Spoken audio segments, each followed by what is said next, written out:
Twist അങ്ങനെയൊന്നുമല്ല. Twist ബേസിൽ അടിപൊളിയുണ്ട്. കോമഡിയാണ് ചിരിക്കാനുണ്ട്. നല്ലായിരുന്നു. ഒരു ഫാമിലിക്ക് കാണാൻ പറ്റിയ ഒരു സിനിമയായിരുന്നു. ഫുള്ള് കോമഡിയാണോ?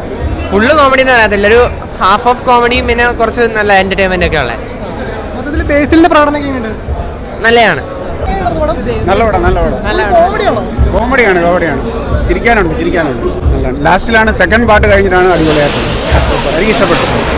പടം ഫുൾ കോമഡി, ഒരു അടിപൊളി പടം. അതായത് ജിത്തു ജോസഫിന്റെ എല്ലാ പടങ്ങളെയും മാറ്റി നിർത്തുന്ന ഒരു പടം. ഇത് ത്രൂ ഔട്ട് കോമഡി എന്ന് പറയില്ലേ, ആ സംഭവമാണ്. അതിൽ അഭിനയിച്ചിരിക്കുന്നത് മനോജ് കെ ജയനും ബൈജു ഒക്കെ നല്ല രീതിയിൽ അഭിനയിച്ചവര് മാത്രമല്ല എല്ലാവരും, അതായത് ബിനു, പപ്പു, അതേപോലെ എല്ലാവരും നല്ല രീതിയിൽ കോമഡി ചെയ്തിട്ടുണ്ട്. എന്തായാലും കിട്ടുന്ന ഒരു തിയേറ്റർ എക്സ്പീരിയൻസ് കിട്ടി. ടിസ്റ്റ് അങ്ങനെയൊന്നുമല്ല. ടിസ്റ്റ് അല്ല, ഇത് ഫുൾ ഒരു കോമഡി അങ്ങനെയാണ് വന്നത്.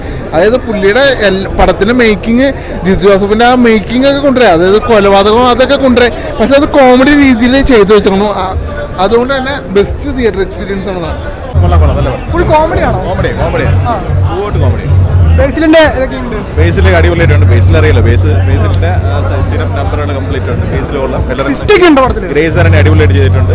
ടിസ്റ്റ് എന്ന് പറഞ്ഞാൽ ഒരു കോമഡിയാണ്, കംപ്ലീറ്റ് കള്ളങ്ങളുടെ മേൽ പോകുന്ന ഒരു കോമഡി പടം.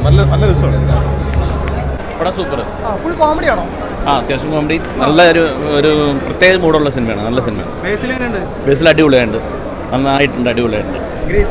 ഗ്രേസാനും അടിപൊളിയായിട്ടുണ്ട്. നന്നായിട്ടുണ്ട് കേട്ടോ.